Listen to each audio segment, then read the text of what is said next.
Well, thank you all for coming tonight, and welcome back to the Writing Generation series here at SFCC. This series is being sponsored by the SFCC Creative Writing Department and Library, and we thank you for joining us for the second session. And this second session is about you and engaging with the creative process. So we're really happy to have you here tonight. Tonight, Austin will guide us through some creative writing activities designed to inspire and challenge us. Remember, these sessions are about reflection and creativity, and this environment is meant to be a place of inspiration and support, and I hope you all can feel that.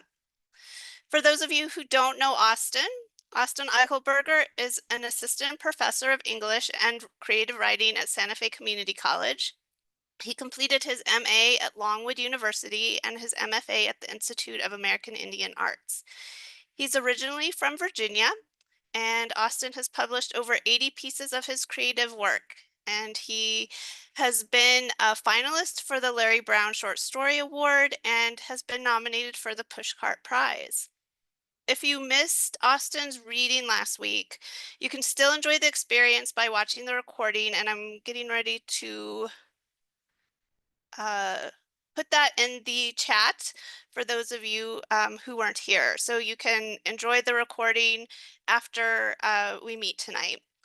So thank you for joining us, Austin. I'll turn things over to you. Great, thank you, Val.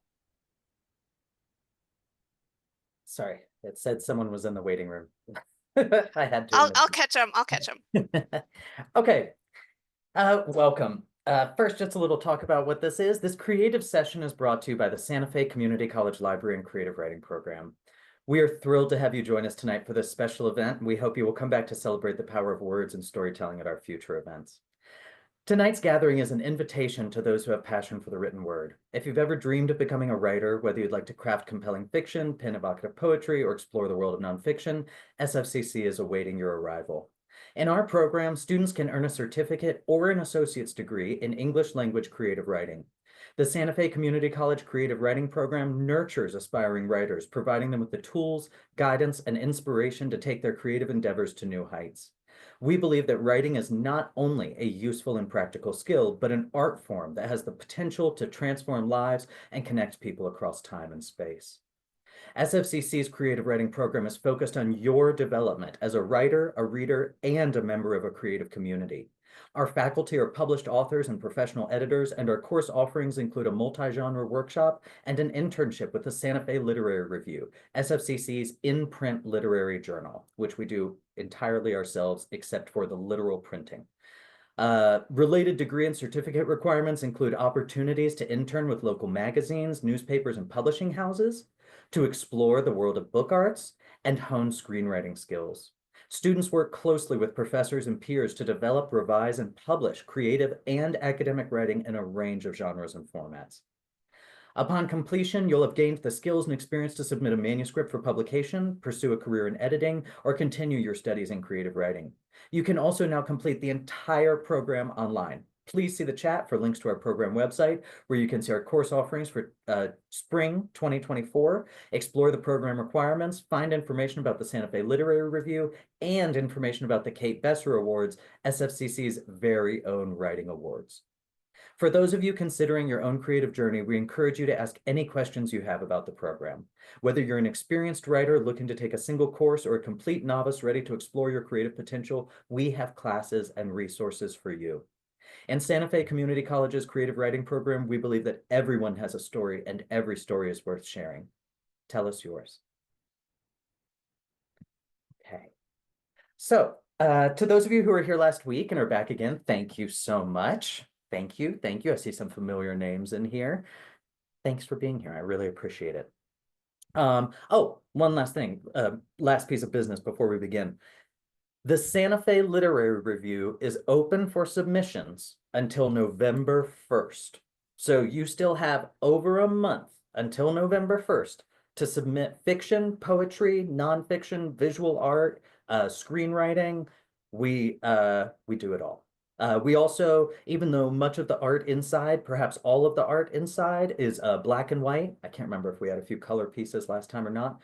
The cover is always in color. So if you have art that you aren't sure would work well in black and white, just let us know that you're interested in being on the cover. Um, Here, and I can share our page in the chat real quick so that if you'd like more information, you can find it at that link. So please check that out. I am the fiction editor. That's one reason why I bring it up. So especially if you write a really great list story today with us, send it to me. Let me see it. Today we're going to talk about list stories, like I told you all last week. A list story is just a story told through a list. So it's a story where the entire contents of the story are a list or are contained within a list. It's often Flash. I always hesitate to say anything creative is always something or always not something because somebody will prove you wrong. But you typically see uh, list fiction in Flash form. So 1,000 words or less, 2,000 words or less, somewhere around there. One thing that I love about this form so much is that it really expands the mundane and the minimal into something much bigger. And it shows us uh, how big, how much the details matter to us as humans. We like to think of details as small things, but if you put them under a microscope, they seem much bigger. And that's what we all do all the time, right? With our brains. And we are constantly putting things under microscopes. And so I love list stories. I love Flash in general, but I love list stories especially because I feel like they take this mundane little thing that we do and turn them into something really phenomenal. So what I want to do is help you write a list story. And we're going to do that in 4 different steps. And I actually went ahead and wrote a list story for this presentation. So this is a fresh new story that I wrote step by step to have one to show y'all step by step and just to talk about a few things with it. So I'm going to give you about 5 minutes right now. I'll set a timer. And please know, I have a pen and blank paper. I will be doing this with you. You will not be alone. But so this is how to write a list story. First step, I'm going to give you 5 minutes. You just need to write a list. Any list. Any list that pops into your mind. Types of birds, what to buy at the grocery store, anything, anything. Don't title it yet. Just write the list of items. Let me pull my timer up really quick. And 5 minutes should be more than enough, but please feel free to take the whole time. Went ahead and started that 5 minutes. So about 6:16, I'll stop you. Just a list. You should have at least 5 items on the list, just so we have a little bit to work with. So it needs to be more than 3 or 4 items.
About a minute and a half left.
Got about 10 seconds left.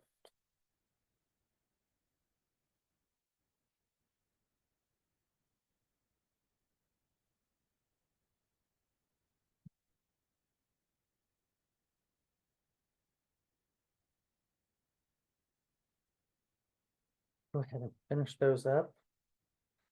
Was anyone completely without a list? Was anyone unable to think of anything to list? Okay, good. I ask only because sometimes students really want to impress their professors with their topics. And so sometimes I have to remind students that you don't have to impress me.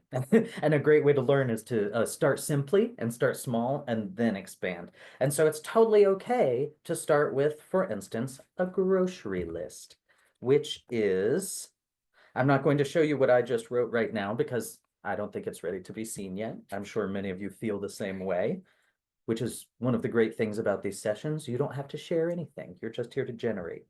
So you don't have to show me yours, but I want to show you all the one that I made for the purposes of this workshop. And so this was that first step that we just did together. I just wrote a grocery list. Quinoa, kale, wild-caught Alaskan salmon, olive oil and vinegar, colorful carrots, wild rice, broccoli rabe, double chocolate Oreos,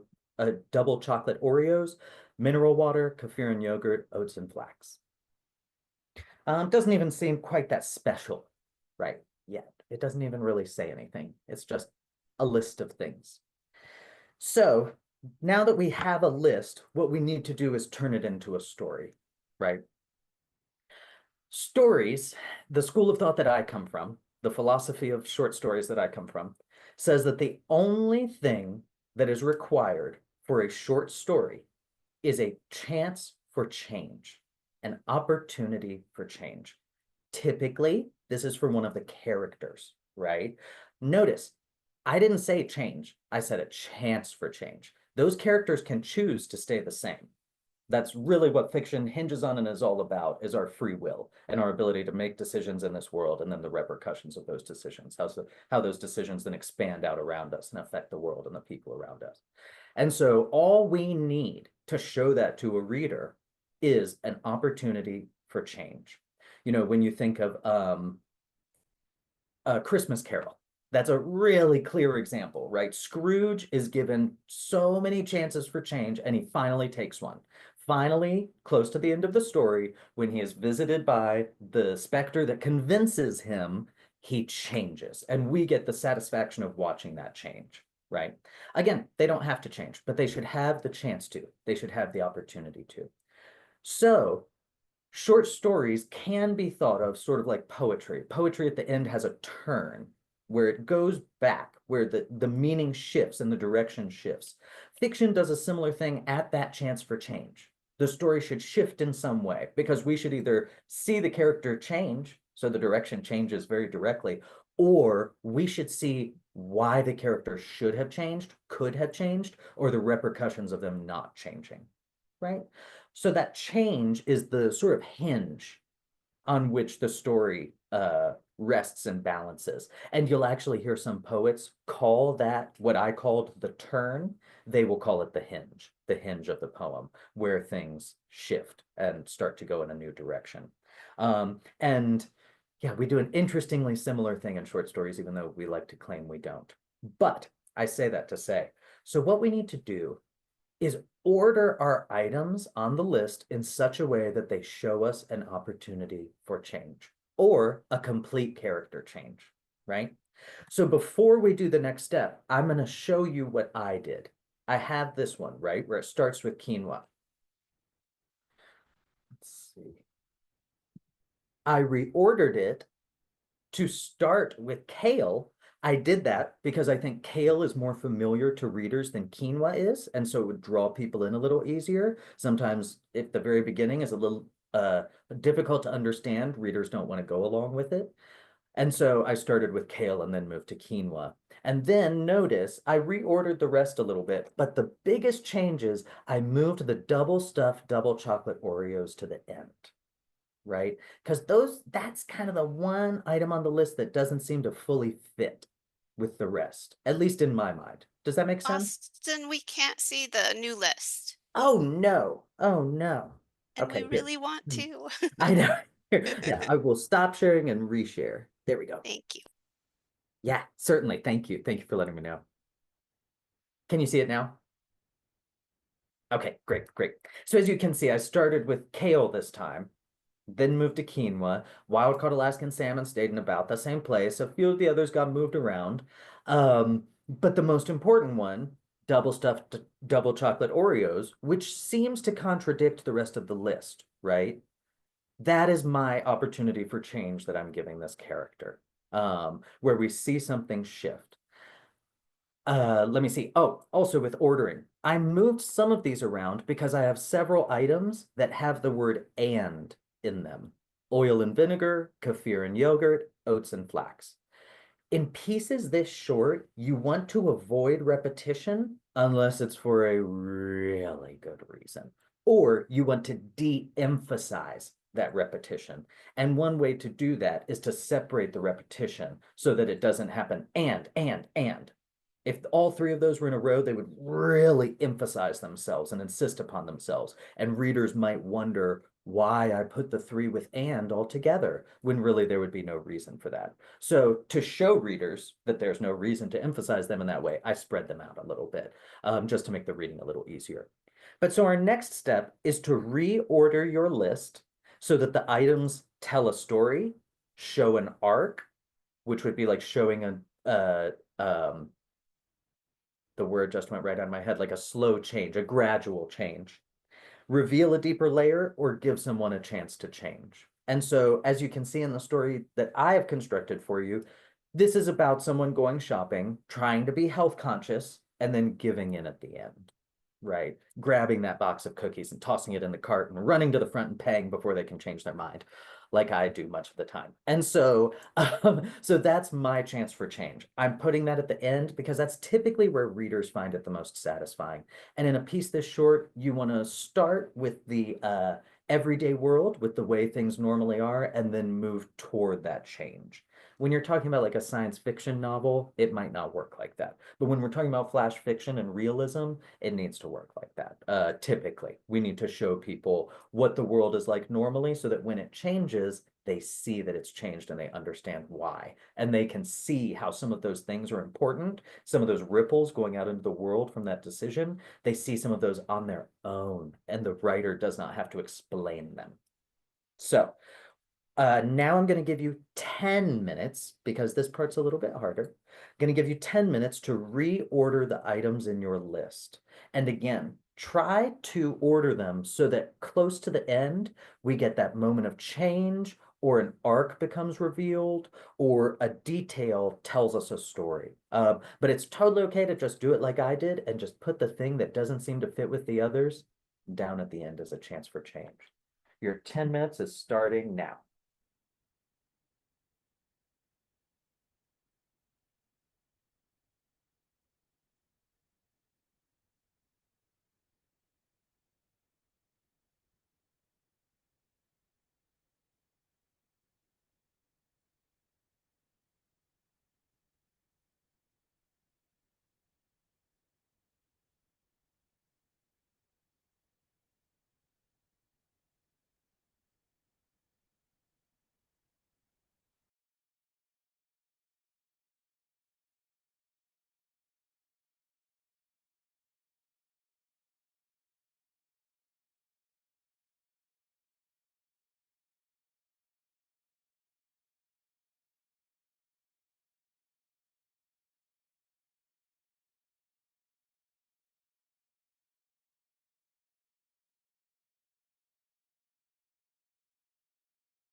You have about 5 minutes left, so you're only half done. You still have plenty of time.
You've got about a minute and a half left.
Okay, go ahead and finish those up.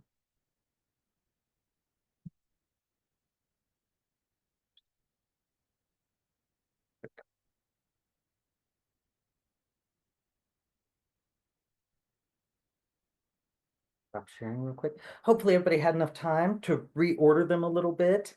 And remember, this is fiction. The wonderful thing about it is you can add as you go. So maybe a few of you looked at that list and went, oh, all these things fit together. There's nothing that goes against it. In that case, you try to find an item, think of an item that you can add to the list that goes along with it, but moves it in a new direction, sort of nudges it in a new direction. Um, just in case you had issues with that. I should have said that first, sorry. But I hope everyone saw how simply reordering the list can change the list dramatically, or the feeling that you're left with at the end of the list. But we're going to enhance that even more. Our next step is to add details. And so if you were here last week, you might remember none of my list stories were really quite as minimal as what I was just showing you. Notice we still don't have a title. No title yet. Title should be the last thing we do. So I went through and I added a dash before each item because this really is a shopping list. And that's how I write my shopping lists. I do a little bullet point list. So I just wanted to add that as a matter of form. In other words, as a matter of the shape the story takes that can be reminiscent of another shape to make us think of something else so that I don't have to tell readers, this is a grocery list. Instead, they see a bullet point list that starts with food and they go, ah, this is a grocery list. The less that I have to say like that, but can still communicate clearly, the better. That's really what we crave in really good fiction is things do not need to be explained to you because things are presented in such a way you can see what the writer is driving toward, or you at least feel you can. So I added a detail to each one. I say start with only one detail per item, just because otherwise it can become overwhelming. So kale, like my wife uses for her salads. I want to point out a few things as I read through this. I did that on purpose. They are not the salads he makes because this is a male narrator. They are the salads his wife makes. He is deflecting. He's not the health food guy. That's his wife, right? And that's not only for him as a character, him as a narrator, it's for readers as well to set up a little bit more of that change and give a context for the change. His wife makes salads. So who do we think is telling him to buy healthier groceries?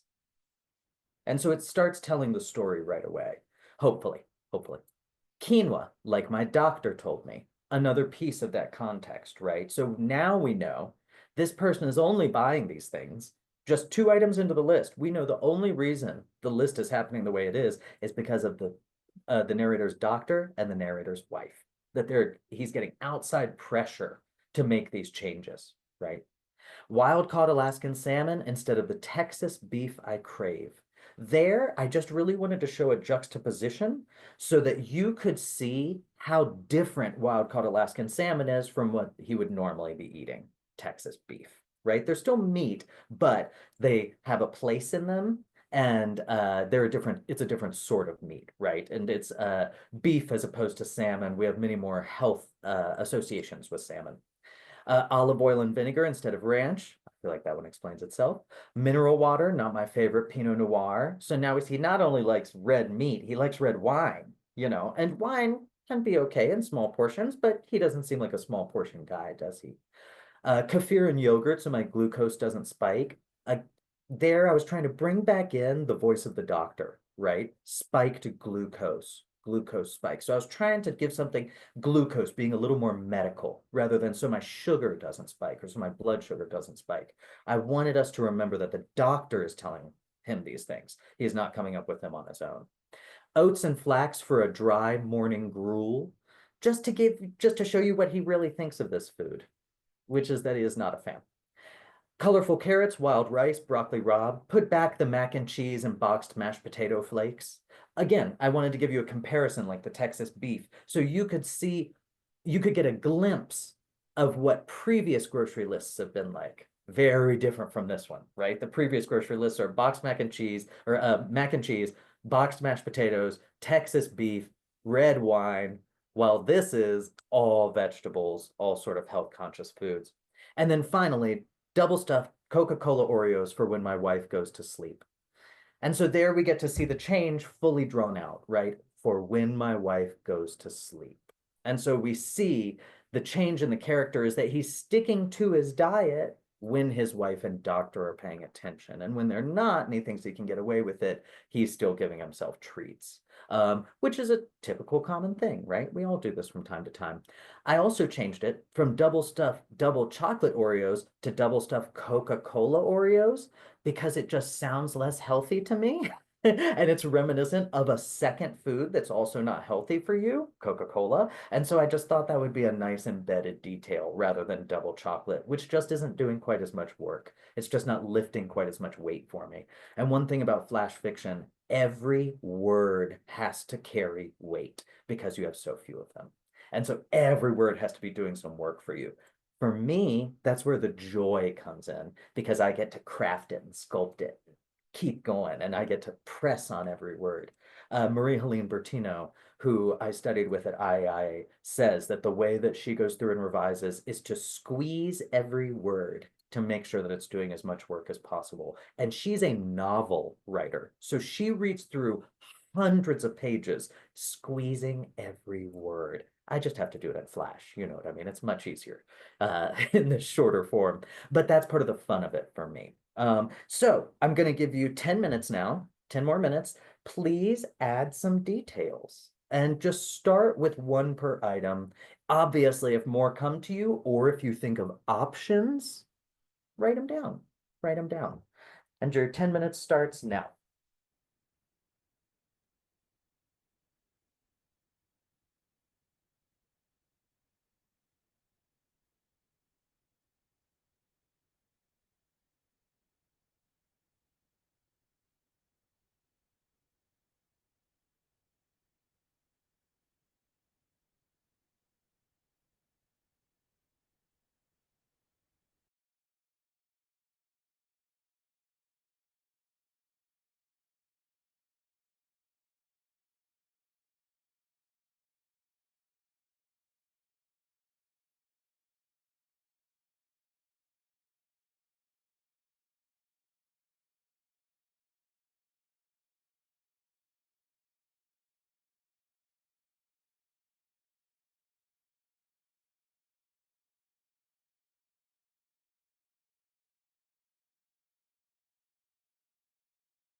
You have about 5 minutes left, so you still have half the time.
You have a minute left.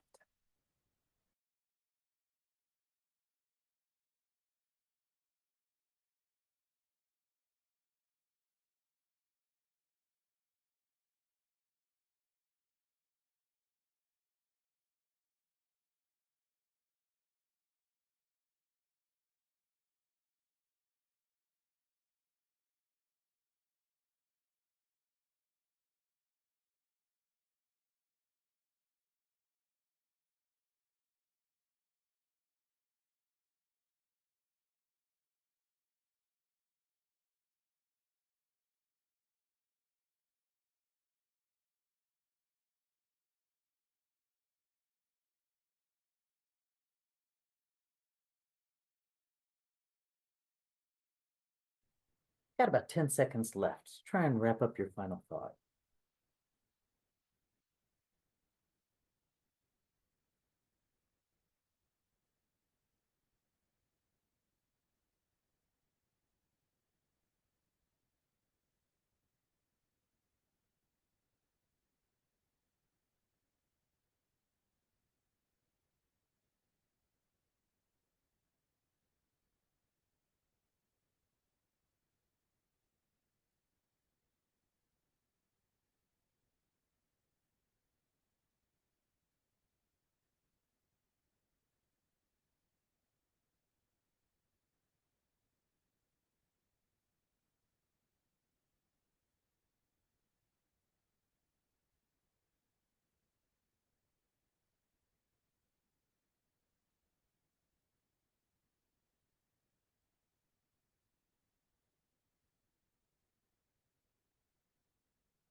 Okay.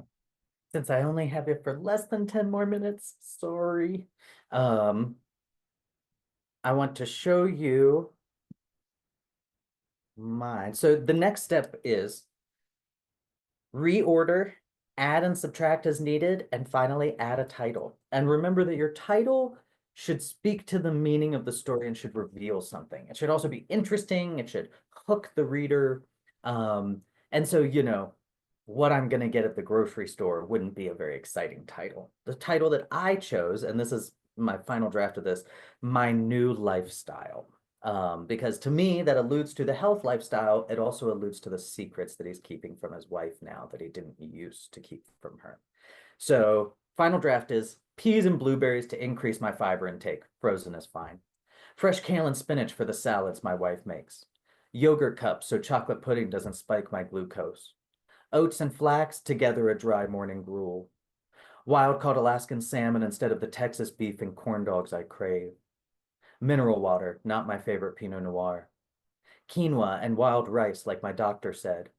Colorful carrots, sweet potatoes, broccoli rabe, put the boxed mac and cheese back on the shelf. Olive oil and vinegar rather than ranch. Double stuffed Coca-Cola Oreos, each row a nightcap after my wife goes to bed. And so hopefully you see that the language is a little bit more interesting now. I went in and pressed on some of it, especially that last line. I was like, wife goes to sleep. That's a little boring. After my wife goes to bed, conjures a little bit more of an image. Sleep is an abstract term. Bed is a concrete term that we can imagine. So I was trying to create something concrete to think of. And it felt like the other one sort of implied that he went to bed with his wife because it was when she goes to sleep. I wanted readers to know that he now stays up later than his wife so that he can eat those Oreos. He lets her go to bed. Uh-huh, see you in the morning, sweetie. And then he pulls out his Oreos. And so he started this new lifestyle, right? But so hopefully, my title does a good job of showing more than one meaning. Ideally, your title shows at minimum two meanings, right? Ideally, three. And ideally, you read a title, it means something. You read the story, and when you return to the title, it means something new. And so I'm hoping that when people see my new lifestyle, it means something. They start reading and they go, oh, it's a new health kick lifestyle. Okay. Then they realize it's not a choice. They're really being pressured into this by the wife and the doctor. And then at the end, realize that the new lifestyle might really be his secret keeping and his staying up late to give himself secret treats. Um, I hope that makes sense. I hope that helps. I was going to give you all a few more minutes to title and reorder and add and subtract as needed, but I want to give a few moments for questions. And so you all can do that part on your own. Um, does anybody have any question? One super quick thing I wanted to look at. Sorry, one last thing I wanted to glance at. Because I say add, subtract as needed, blah, blah, blah. Well, I proved to myself you can take it too far, right? I decided, let me take the meat and the dairy out, and then it's going to be my new vegan lifestyle, right? But then when I read through it, because double stuff, Coca-Cola, Oreos are vegan, they still fit, so the change still works. It doesn't have enough for me now. There's something missing from it now. The meat and the dairy added something to it for me. And so when I read through this one, I went, oh, I went too far. And I went back to my other draft. Remember, that's one of the beautiful things about writing. You can always go, oh, I messed it up. Let me go back to a previous version and do that differently. And so I'm not using my new vegan lifestyle, but I wanted to show it to you all as an example where I took my editing and revision too far and I needed to pull back a little bit so that we still had the meat of the story. I know, great pun. But so that we still had some of the meat of the story in there so that it was a little more satisfying and it gave a more complete image of who this person is. Anyway, I just wanted to show that. Does anybody have any questions, comments, concerns, hopes, dreams, fears that you would like to share with the group? Oh, and I wanted to show you all too. I literally went through and wrote this by hand on paper and then typed it up. Yes, Jared.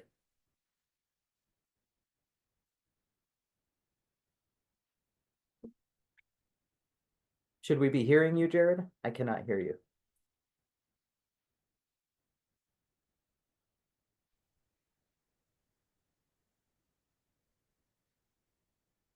Hmm.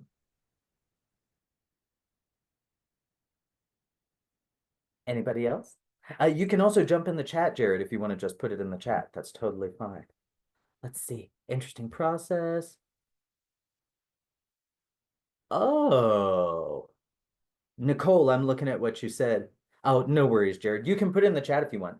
Nicole, I see where you say interesting process. You immediate started with the list and then immediately went immediately into the lead into the arc, but the arc isn't part of the list. But I can see where I might go back into it later and have a second list and possibly a third.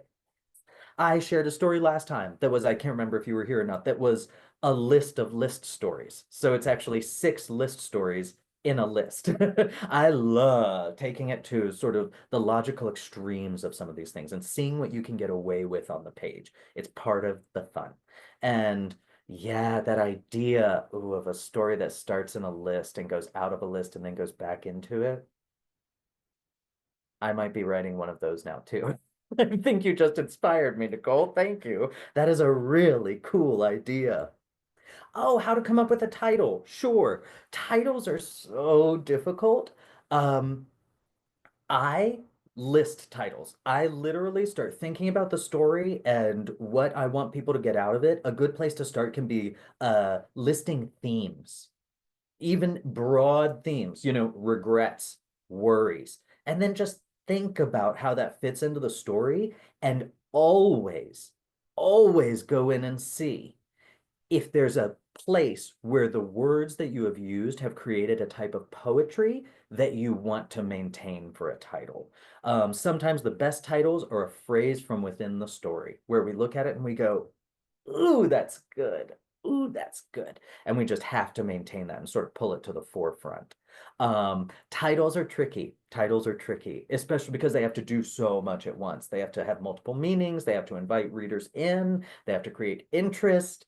And so notice they have to do some things that seem almost contradictory. Creating interest sometimes means giving people something surprising or challenging. But you have to do it in a way that's not too surprising or challenging to readers. They're still going to take in what you're saying and want to continue reading it. And so titles are difficult. But the way I wrestle with that is by writing them down, like on lined paper so that it's easy for me to go through and strike them out or rewrite them. I have document files in my computer that have 5 titles listed at the top, where I have my favorite title listed first, and then I have the other ones that I'm working with beneath it, and they'll change orders, I'll change the wording, and sometimes I change the wording of the last one and go, oh, that's the best one. That's number 1 now, and shift them around. I've changed titles on published stories before, stories that were already published. They're already in the world. I'm not touching them anymore. And I've gone back and gone, oh, but that's a better title. So titles are difficult. I wish I had oh, I think Joseph already left. But yay, thanks, Joseph. Yeah, yeah. So look at the themes, look for the poetry in the piece. Yeah.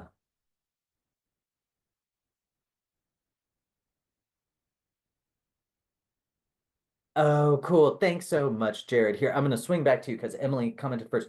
Emily says in the chat, does your list usually fall into a category like the shopping list? I just wrote a random list, but maybe it works more cohesively if it's a list in one category. I think it depends. It depends on what you're trying to do. The piece that I read last time that is a list of list stories, um, that one, one of the list stories is titled Where to Go When You Miss Him. Another one is Why to Go Shopping After He's Gone. Another one is How to Know Your Time with Him is Done. Like they don't have to be. I think the one that I read, of course it's not coming. What to do if his phone rings when he's in the bathroom. That one, I mean, it doesn't sound like a list. It looks like a list, but the things on it are not things that most people would go, "Oh, that's a list." They wouldn't read one of the items and go, "This is a list." Because it doesn't fall easily into a category. My favorite list stories defy that and play with that. And so, actually, what I was writing here was titles for stories I haven't written. That was the list that I was writing now. And I love like one of the it's my own work, so of course I love it. But things I wish I'd done that others did first. Like that's not a list we would commonly think of, I don't think. Goals and why I haven't accomplished them. Feel free to play with, to stretch and shrink that idea of the list and what it should be, or to ignore it completely. Ignore it completely. Humans are multifaceted beings who hold a lot within us. So maybe the lists you make don't seem quite as cohesive as a grocery list would. That's fine, as long as they arrive at meaning or give us a satisfying feeling inside. It's a done story. It's completed. We have to judge it that way because it's writing. There's no other way to judge it. We could change it until the end of time. And so, if your stories get translated, they really get changed in this intrinsic way because you didn't write it in that language. And so, yeah, you're free to do whatever you want. It's your story. Nicole, I see that in the chat that the ideas for titles help. Good, good, good, good. Um, yeah. Don't neglect also looking for inspiration out in the world as you're looking for a title. Jared, yeah, blew your mind when you talked about the natural break or arc. You immediately identified it in your own list. That makes me so happy, Jared. That's what I was really hoping would happen, that most people would go, oh, there it is. Because we do some of this naturally, right? One reason why I went with the grocery list for my new lifestyle is because, who goes to the store for health food and doesn't grab a cookie? It felt very human and it felt very relatable to me. And so, yeah. Oh, it makes me so happy that you and your students were talking about the list form. And yeah, these short forms can have such power. Again, like that prize fighter that just needs just one hit, and just takes you out. It's so great. And I agree with you. One reason why I wanted to read this out to y'all, this is a great way to overcome writer's block. It's allowed to be mundane. It's allowed to be minimal. You're allowed to start your list story with things I have to get done today. That's okay. That's perfect. That's actually a really great, actually, as I'm thinking of it, I'm like, that's a great place to start. That's a wonderful place to start. That sets us up. We know that we're going to move through a list. We know that we're moving through a day. So if more happens than should in a day, or if more needs to happen than should in a day, that'll tell readers something about that character and what they expect of themselves. Yeah, it's a wonderful way to overcome writer's block because it comes to a lot of us really naturally. We can easily just start listing things off. And you don't have to have those perfect long sentences when you first think of it. Like sometimes that's the worst thing.